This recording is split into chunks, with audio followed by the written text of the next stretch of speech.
Então vamos lá, a ideia aqui é a gente explorar um pouco como encontrar sentido, sabe? No mundo que vive nos pressionando por todos os lados.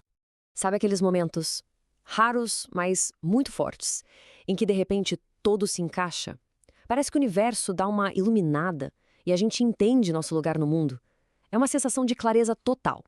Pois é a partir dessa experiência que todo mundo já teve de alguma forma que a gente começa a nossa conversa. Esses momentos são o que a gente pode chamar de iluminação. E olha, não tem a ver com nada de fora não, hein? É uma coisa totalmente interna.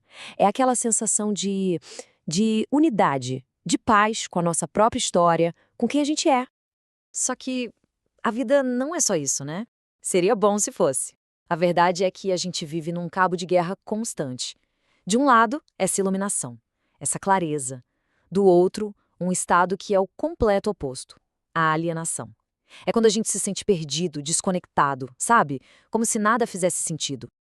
E o grande problema é que esses momentos de luz são bem frágeis. É muito fácil ser puxado de volta para a escuridão. A gente pode chamar isso de realidade das sombras. É aquele estado em que o mundo parece hostil, fechado, pesado. E como é que isso acontece? Bom, é quando a gente começa a dar mais valor porque está do lado de fora, para essas pressões do dia a dia, do que para nossa voz interior. A gente começa a achar que a realidade dura é o boleto para pagar, a opinião dos outros e que o nosso mundo interno é só um sonho, uma bobagem. É como se a gente se esquecesse daquela clareza que sentimos. A gente cede às preocupações com dinheiro, com ego, com o medo do que pode acontecer. No fundo, é uma espécie de autotraição. A gente trai quem a gente é de verdade e ainda chama isso de ser realista. E aqui vem um ponto muito interessante. Esse problema todo, essa batalha, ficou muito, mas muito mais intensa no mundo de hoje. As pressões que uma pessoa sofre hoje são únicas na história, são imensas. A forma como a nossa sociedade se estruturou cria um nível de estresse que, sério, era impensável em outras épocas. Se a gente olhar para trás, fica claro. Na era pré-industrial, o tempo era mais flexível, a vida era mais integrada com a comunidade. Aí veio a Revolução Industrial e, com ela, a ditadura do relógio. Horário para entrar, horário para sair. O trabalho se separou da vida. E hoje? Bom, hoje vivemos no auge disso. Isolamento, demandas digitais que não param e uma pressão social e econômica constante. Pensa só, é o medo do relógio que está sempre correndo. É a pressão dos amigos, da família, do trabalho. Os laços sociais parecem que estão se desfazendo. E essa necessidade gigantesca de aprovação, de likes, de ser visto. E no meio de tudo isso, a solidão das grandes cidades. Tudo isso junto nos puxa para longe do nosso centro. E olha que interessante. A própria força que nos aliena mudou. Antigamente, talvez fossem mais os desejos internos. A ganância, por exemplo. Hoje somos movidos muito mais por forças externas. É o medo, é a necessidade de ser aceito, a pressão vem de fora para dentro. Ok, o cenário é esse. O problema é enorme. E aí, qual é a saída? O que a gente faz? A primeira coisa que vem à cabeça é: tenho que lutar contra a sociedade, contra o sistema.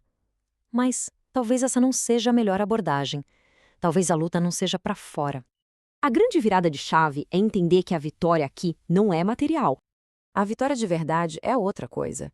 É preservar sua integridade interior, é não deixar que esse mundo lá fora destrua quem você é por dentro. E como se faz isso? É um caminho interno. Primeiro passo: entender que essas pressões externas são passageiras, elas vêm e vão. Segundo, parar de alimentar o medo que elas geram. Terceiro, se manter firme na sua própria consciência.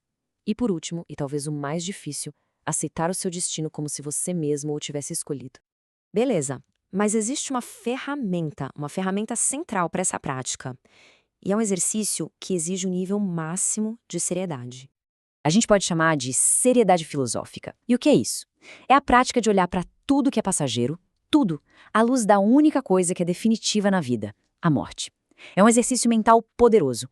Adotar essa perspectiva dá uma clareza absurda, porque a morte é a única certeza real. Ela mostra como a maioria das pressões do dia a dia é fútil. Ela nos obriga a focar no que realmente importa, servindo como um filtro para tudo que a gente faz e valoriza. É a base para ser sincero consigo mesmo. É exatamente isso. É sobre descobrir o que sobra. Quais valores e crenças ficam de pé quando todo o resto é arrancado de nós? Então, a reflexão final que fica é essa. Se a vida acabasse hoje, o que, de tudo que foi feito, vivido e se tornou uma preocupação, realmente teria importância? Usar esse filtro, essa pergunta, talvez seja o primeiro e mais importante passo para a gente começar a resgatar a nossa integridade interior.